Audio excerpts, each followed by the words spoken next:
안녕하세요. 절대값TV의 명품 PD 한PD입니다. 금리에 관해서 아주 중요한 내용들이 나왔어요. 한번 살펴보겠습니다.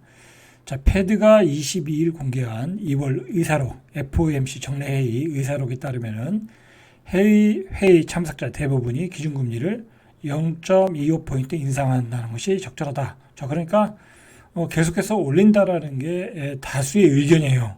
소수의 의견은 0.5포인트를 올리겠다. 매파 그리고 비둘기파가 0.25포인트 올린다. 그러니까 계속해서 올린다라는 게 중요한 거예요.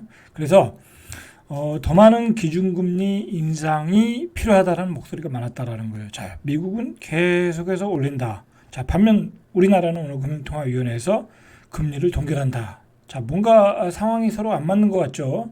자, 그 차이가 뭐냐면 제가 어제도 말씀드렸듯이 미국은 금리를 올려도 견딜 수 있는 경제 체력이 돼.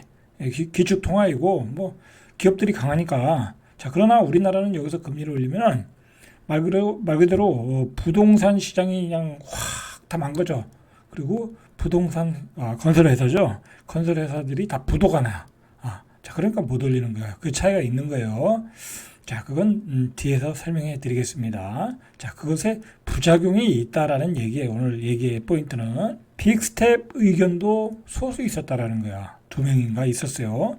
자, 기준금리 인상 속도를 늦추는 것이 앞으로의 경제 상황 개선 여부를 평가하는데 적절하다는 의견엔 동의를 했다. 인상 속도를 늦춘다. 그래서 0.25 올린 거예요.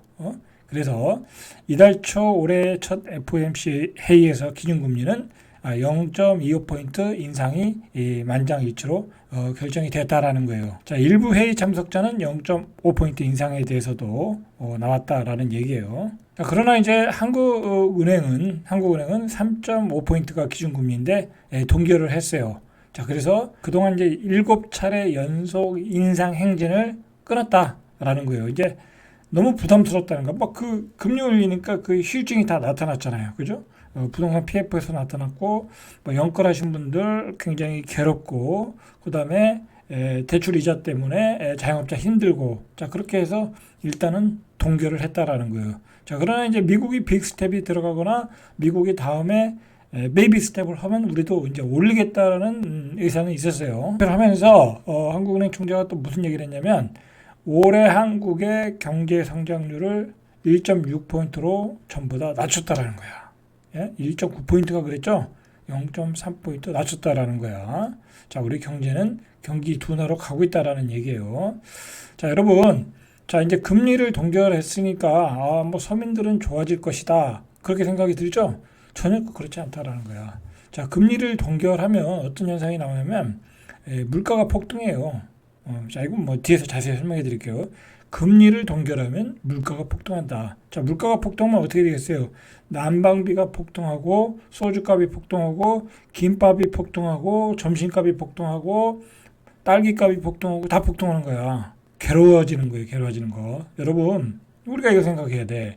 은행에서 많은 돈을 빌린 사람은 서민들이 아니야. 생각해 보세요. 서민들이 많이 대출받아서 집을 샀겠어요? 아니면 많이 대출받아서 상가를 샀겠어요? 많이 대출받아서 땅을 샀겠어요? 그죠? 그렇지 않다라는 거야. 서민들은 그냥 월급 가지고 그냥 묵묵히 살고 있는 거야. 근데 가만히 있는데 금리도 안 올리니까 물가만 폭등하는 거야. 월급은 그대로인데 물가만 폭등하는 거야.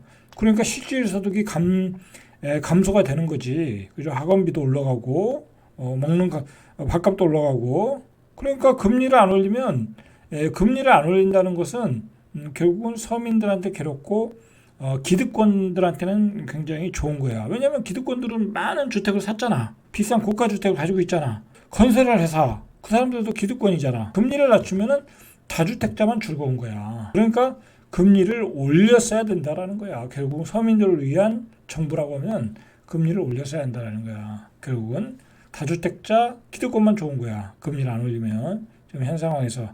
자, 요걸 우리가 좀 알아야 돼. 실제로 우리가 체감하고 있잖아요. 그죠? 자, 금통위가 기준금리를 동결한 것은 국민의 빚 부담과 경기 침체. 이거는 그냥 표면적인 이유야. 빚이 많으세요? 서민의 입장. 그렇게 많지 않잖아요. 내 집에서 옛날부터 내가 살고 있어. 빚이 없이 사는 사람도 많아요. 빚이 많은 사람은 다주택자야. 경기 침체? 금리를 올린다고 경기 침체가 오나요? 오히려 금리를 안 올리면 경기 침체가 와. 그죠? 인플레이션이 오기 때문에. 그죠? 결국은 금리를 동결시킨 것은 기득권을 지키기 위한 것이다. 라고. 자, 일반적으로 금리를 올리면 물가는 안정화되는 거예요. 안정화되는 거예요. 자, 그리고 금리를 올리면 부동산 가격은 하락하는 거예요. 자, 부동산 가격이 하락해야 되겠죠. 그죠? 지금 젊은이들이 결혼 안 하는 이유의 첫 번째가 주택이잖아요. 집값이 너무 비싸니까 결혼할 생각을 못 하잖아. 결혼하면 딱 뭐가 집을 마련하는 게 우선이잖아. 신혼부부가. 근데 이건 뭐 집값이 너무 비싸니까 뭐 결혼할 생각도 못 하고 설령 결혼을 하더라도 애를 낳을 생각을 못 하는 거야. 빚으로 집을 사기 때문에. 자, 그러니까 집값을 안 잡으면 금리를 올려서 집값을 안 잡으면 대한민국의 미래는 없는 거야. 응? 뭐 대한민국의 인구 소멸은 대한민국 생존에 초월기 들어갔다라는 얘기야. 그죠? 지금 국가 비상 상황이라니까. 또 문제가 뭐냐면 이번에 한국은행의 그 동결, 이것은 한국과 미국의 기준금리 차이가 최대 1.25포인트 났고, 다음 달에 미국이 한 번 더 올리면 1.5포인트, 한 번 더 올리면 1.75포인트가 나. 자, 이렇게 되면 외국인들이 원화를 다 팔고 달러로 바꿔나가겠죠. 미국 가서 채권을 사지. 미쳤다고 대한민국 채권을 사겠냐고. 그죠? 미국의 금리가 더 센데. 그죠? 그렇게 되면 우리는 굉장히 그 뭐랄까요? 원화 가치가 떨어지고 수입 물가가 올라가고 다시 물가는 폭등한다라는 거야. 자, 그러니까 한국은행 총재의 고민이 여기에 있는 거야. 자, 다음번에는 올리겠죠. 안 올릴 수가 없는 상황이에요. 이렇게 금리를 안 올리면 물가가 폭등하고 서민들의 생활은 어려워진다. 그래서 금리를 올려야 된다는 거야. 자, 원화 가치가 하락하면 수입 가격이 올라간다. 원유 가격이 올라가면 딸기 가격도 올라간다. 비닐하우스에서 키우는 딸기 값도 올라간다. 모든 물가가 올라간다.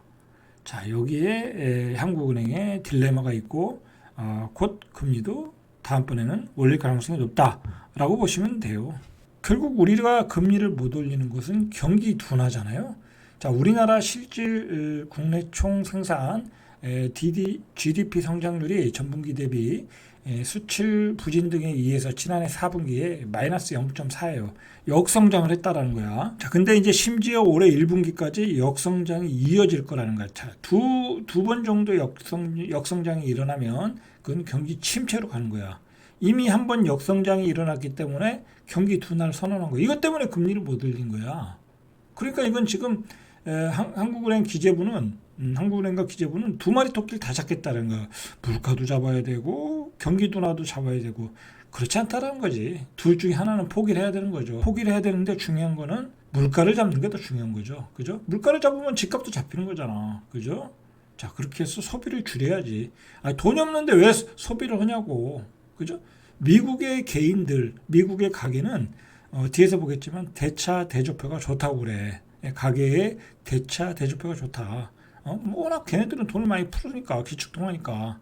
그런데 우리는 안 그렇다라는 거야. 결국 그러면 금리를 올려서 소비를 줄이고 경기 둔화가 오더라도 정상적인 그 경제 흐름으로 갈 수 있도록 그 암을 도려내야 되는데 그 암을 과감히 못 도려내고 있다라는 거야. 지금 한국은행 총재와 기재부가. 자, 2월 달에 우리 수출액이 20일까지 작년 같은 달보다 줄었어. 2.3포인트. 이달까지 5개월 연속 감소하고 있다는 거야. 수출도 줄어들고 있다는 거야. 지정학적 위기, 미중 패권 전쟁.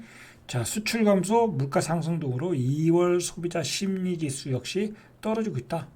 그러니까 경기 둔화의 수치들이 나오고 있다는 거야. 자, 재미있는 이 기사가 나왔어요. 이게 뭐냐면 우리나라와 미국 간의 어떤 상황이 다르다라는 거. 미국은 금리를 8%까지 올려도 괜찮다라는 거야. 미국은. 자, 여러분, 미국이 8%까지 올리면 우리는 어떻게 되겠어요? 그럼 우리도 7%, 최소한 6.5%까지는 올려야 될 거 아니야. 그러면 우리 아마 주담보금리가 한 8%, 10%는 될 거요. 자, 그렇게 되면 우리는 어떻게 했어요? 경제는 박살나는 거야. 미국은 8%까지 올려도 된다라는 거야.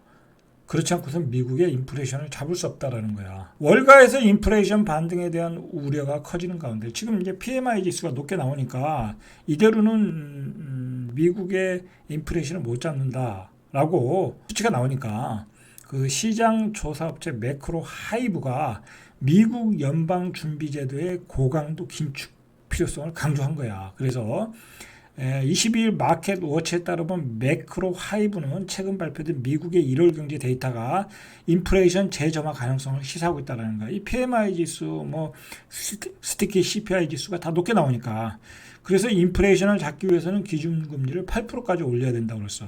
자, 미국의 그 JP 모간이라든지 모간 스탠리에서 한 6%까지는 얘기가 나왔잖아요. 근데 심지어 이제 8%까지 나온다는 거예요. 미국의 경제가 너무 견조하니까 8%까지 잡아 올려야 된다라는 얘기가 나왔어. 6%를 넘어서. 우리는 심각한 상황인 거야. 미국이 이렇게까지 상단을 높게 잡는다는 얘기는. 자, 매크로 하이브의 수석 전략가 프레코는 연준이 공격적인 금리 인상에 나서도 시장이 충분히 견딜 수 있을 거라는 거야. 요즘 미국 돌아가는 거 보면 실제로 그래요. 자, 이분이 이제 여자분이에요. 그녀는 지난 10년 사이 미국의 가계부채가 줄어들고 가계부채가 줄어들었다는 거야. 우리는 막 집을 사도 엄청나게 대출받아 샀잖아. 우리는 GDP에 뭐 110%, 120%까지 갔잖아. 근데 미국은 가계부채가 줄어들고 대차대조포가 매우 견조하다라는 거야. 우리가 미국은 상황이 틀리다는 거야. 가계부채도 건전하고 견조하고 그리고 미국의 경제가 튼튼하다는 거야. 가계부채가 견조하니까 미국인들의 소비가 견조하다라는 거잖아. 그래서 연준의 긴축 통화 정책에 대한 강력한 면역력이 생겼다라는 거야. 그러면서 미국 가계와 기업이 그동안 저금리 환경에 익숙해진 점을 지적하면서 수십 년 동안 이어진 저금리 기조에서 벗어나기 위해서는 금리를 2배 이상 빠른 속도로 올려야 한다. 그러니까 이제는 저금리 시대가 끝났다라는 거야. 이제 고금리 시대에 적응을 해서 그 인플레이션 속도를 잡으라는 게 이 전략가의 이야기예요. 자, 이 전략가의 이야기가 미국이 이렇게 나간다면 우리는 박살나는 거지. 그지? 고금리 시대에 빨리 적응해라. 그 얘기잖아요, 지금. 자, 이런 충격적인 기사가 나왔다라는 거야. 이거 지금 계속 이런 기조들이 나오고 있다라는 게 중요한 거야. 그 미국의 투자 전략 은행, 이런 전문기관에서 이런 그 기조들이 나오고 이런 그 어떤 그 고금리 정책에 대한 적응을 빨리 해야 된다라는 이런 이야기들이 나온다라는 게 중요한 거야. 그러면 이제 미국이 2%대 인플레이션을 가기는 글렀구나.